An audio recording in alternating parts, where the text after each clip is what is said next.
আসসালামু আলাইকুম। আজ আমি Sheikh Zubair Hossain legal solution YouTube চ্যানেলের পক্ষ থেকে আরেকটি গুরুত্বপূর্ণ ভিডিও নিয়ে উপস্থিত হয়েছি। আমাদের আজকের ভিডিওর টপিক হচ্ছে যে একটি মামলা কখন অ্যাকুইটাল চাওয়া যাবে যদি সাক্ষ্য প্রমাণ উপস্থিত করতে বাদী অথবা রাষ্ট্রপক্ষ বারংবার ব্যর্থ হয়। একটি জিনিস খুবই স্পষ্ট যে যারা কোর্টে প্র্যাকটিস করেন আপনারা দেখতে পাবেন যে আদালতে বহু বছর ধরে বহু মামলা চলছে, রাষ্ট্রপক্ষ বাদী রাষ্ট্রপক্ষের মামলাতে কিন্তু সাক্ষ্য প্রমাণ হাজির করতে পারে না। 5-6 বছর হয়ে গেছে, তবুও মামলাটি চলমান। মামলাটি থেকে বিজ্ঞ আইনজীবী তিনি অ্যাকুইটালের দাবিও করেন না, শুধু বলেন যেভাবে কতদিন আসবো কোর্টে, এভাবে আমার মক্কেলকে হয়রানি করা হচ্ছে, মামলাটি দ্রুত শেষ করে দেওয়া হোক, এরকম ধরনের সাবমিশন দেন। আমি নিজেও এটার আর কি সাক্ষী হয়েছি। আমি এগুলো স্পষ্টভাবে আদালতে দেখেছি এভাবে সাবমিশন দিতে। তো একটি জায়গায় আমি একদিন এক সিনিয়র লার্নেড তার পাশে গিয়ে দাঁড়ালাম, এরকম একটা ঘটনা ছিল। বাড়ি ছিল রাষ্ট্রপক্ষ, সেখানে হিয়ারিং করার সময় এই মামলাটি হচ্ছে আপনার এফসিআর অর্থাৎ ফরেস্টের যে কমপ্লেন্ট রেজিস্টার্ড কেস আছে, কমপ্লেন্ট কেসগুলো আছে, সেই কেস। তো দেখা যায় কি বহুদিন ধরে ওই মামলাতে আসামি পক্ষ হাজিরা দিচ্ছে প্রায় 6 বছরের মতো। এই 6 বছরের মধ্যে রাষ্ট্রপক্ষ একবারের জন্য একটি সাক্ষীকেও উপস্থিত করতে পারে না। বারবার টাইম নিচ্ছেন, কিন্তু সাক্ষী কিন্তু হাজির হয় না, কোনো এভিডেন্স হাজির করা সম্ভব হয় না। তাহলে এই ক্ষেত্রে করণীয় কি? উচ্চ আদালতের স্পষ্ট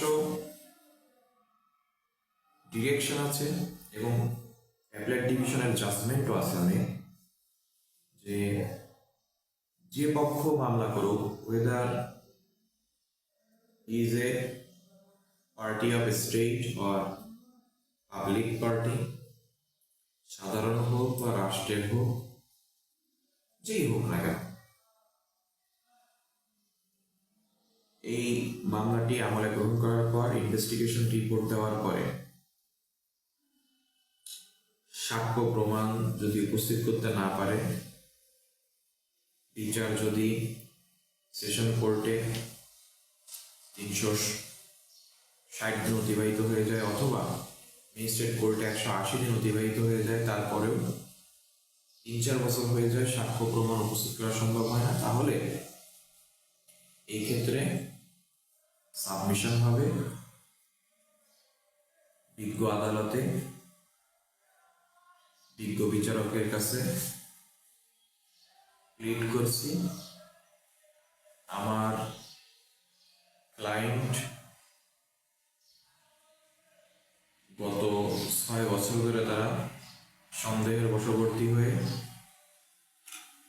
মামলায় এজাহারভুক্ত হয় এবং তারা সম্পূর্ণ নির্দোষ হওয়ায় তাদের সাথে ঘটনার কোনো সংশ্লিষ্টতা না থাকার কারণে রাষ্ট্রপক্ষ তাদের বিরুদ্ধে কোনো প্রকার সাক্ষী বা সাক্ষ্য প্রমাণ উপস্থিত করতে পারে নাই এবং আইনে উল্লেখিত নির্দিষ্ট সময়ের মধ্যেও বিচার করতে পারে নাই। সুতরাং যেহেতু আইনের সুযোগ রয়েছে, উচ্চ আদালতের সিদ্ধান্ত রয়েছে, নির্দিষ্ট সময়ের মধ্যে বিচার করতে না পারলে এবং সাক্ষ্য প্রমাণের অভাবে যদি বহু বছর ধরে মামলাটি চলতে থাকে। এতে আসামি পক্ষ বা অভিযুক্ত পক্ষের ন্যায় বিচার ব্যাহত হয়। তাদের ন্যায় বিচারের স্বার্থে মামলাটি বন্ধ করে বা মামলাটি শেষ করে আসামি পক্ষকে নিঃস্বার্থভাবে খালাস দেওয়া হোক।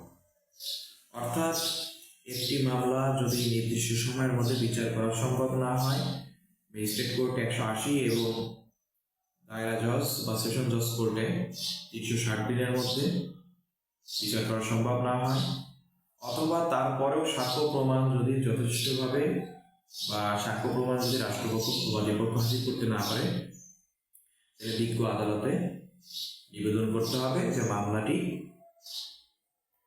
থেকে আসামিদেরকে খালাস দেওয়া হোক। অর্থাৎ ওই মামলাটিতে আসামি পক্ষের যে সংশ্লিষ্টতা রয়েছে তা সাংঘাতিকভাবে প্রমাণিত নয়।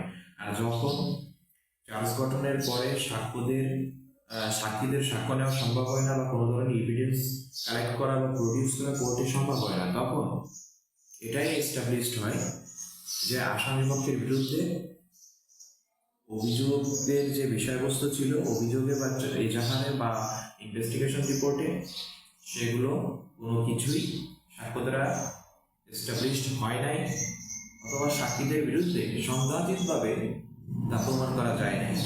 যেহেতু ফৌজদারি কার্যবিধিতে অভিযুক্তদের বিরুদ্ধে সাক্ষ্য প্রমাণ বিয়ন্ড রিজনেবল ডাউটে এস্টাবলিশ করতে হয়, সেহেতু এখানে বাদী বা রাষ্ট্রপক্ষ ব্যর্থ হওয়ার কারণে অভিযুক্ত ব্যক্তিগণ এই মামলা থেকে বা অভিযোগ থেকে নিঃস্বার্থভাবে খালাস পাবে, অর্থাৎ তাদেরকে অ্যাকুইটাল দেওয়া হবে।